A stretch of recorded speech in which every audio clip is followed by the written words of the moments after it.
America के उपराष्ट्रपति ने भारत में फोन किया। प्रधानमंत्री जी एक मीटिंग में थे, अभी उन्होंने संसद में कहा, उसने कहा पाकिस्तान बहुत बड़ा हमला करने वाला है, बहुत बड़ा हमला करने वाला है। तो मोदी जी ने कहा उससे बड़ा हमला होगा।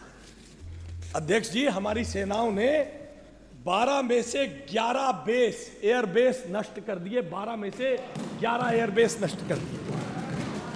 नूर खान एयरबेस नष्ट हुआ। हमारी ब्रह्मोस में जाकर कहा जाता है वहां पर पाकिस्तान के न्यूक्लियर एसेट्स हैं। बताया गया कई दिन तक वहां पे जमीन के नीचे धमाके हुए, भूकंप आया, मगर मुझे तो लगता है यहां तो भूकंप आज तक आ रहा है, यहां तो भूकंप आज तक आ रहा है।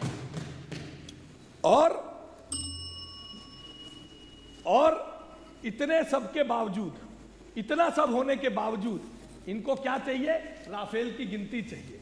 ये भी शामिल है, बी टीम है, इनकी ए टीम मांगती है राफेल की गिनती बता दो, राफेल की गिनती बता दो।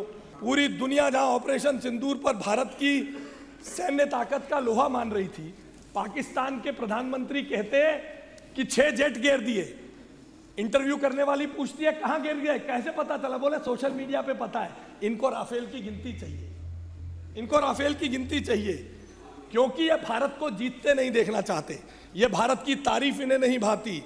और डेसॉल्ट के कहने के बाद, राफेल बनाने वाली कंपनी के कहने के बाद कि कोई जहाज नहीं गिरा, इन्हें राफेल की गिनती जरूर चाहिए। भारत की इस सैन्य पराक्रम को जॉन स्पेंसर नाम के अमेरिकी chair of urban warfare studies West Point कहते हैं यह एक निर्णायक सैन्य जीत है और आधुनिक आतंक रोधी अभियानों का नया मापदंड है। टॉम कूपर ऑस्ट्रेलिया के कॉम्बैट एविएशन एनालिस्ट कहते हैं इसे भारत की स्पष्ट जीत, क्लियर कट विक्ट्री करार दिया जाता है। सोटोरो नागुआ जापान के स्ट्रेटेजिक एक्सपर्ट भारत की कार्रवाई को एक जिम्मेदार कार्रवाई के रूप में बताते हैं। और Michael Kugelman, director of south Asia institute of Wilson centre, ने माना इस ऑपरेशन ने भारत के ताकत और आत्मविश्वास को कॉन्फिडेंस प्रदान किया। विश्व भर के अखबारों में, माननीय अध्यक्ष जी, विश्व भर के अखबारों में ऑपरेशन सिंदूर की भूरी भूरी प्रशंसा के साथ विश्व के स्ट्रैटेजिस्ट बताते हैं कि भारत की ताकत, भारत की सैन्य ताकत क्या हुई। इनकी ए टीम के जमाने में 53,000 करोड़ रुपए का बजट था। इनकी आज 2,53,000 करोड़ रुपए के बजट के साथ हम अपनी डिफेंस HAL के साथ हम अपनी डिफेंस की इक्विपमेंट पर काम कर रहे हैं। माननीय अध्यक्ष जी, देश के आत्मनिर्भर होने में, देश के डिफेंस सेक्टर के आगे बढ़ने में इस बड़े घटनाक्रम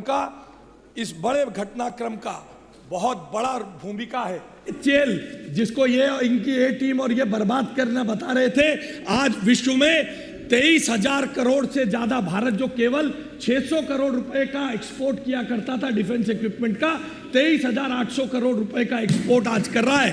भारत की इस पूरे घटनाक्रम ने, मैं आप अंतिम पंक्तियों के साथ अध्यक्ष जी आपका आभार व्यक्त करना चाहता हूं, इस पूरे घटनाक्रम ने जो बात स्पष्ट कर दी वो ये है कि मॉडर्न वार, 3 बातों को स्पष्ट किया है।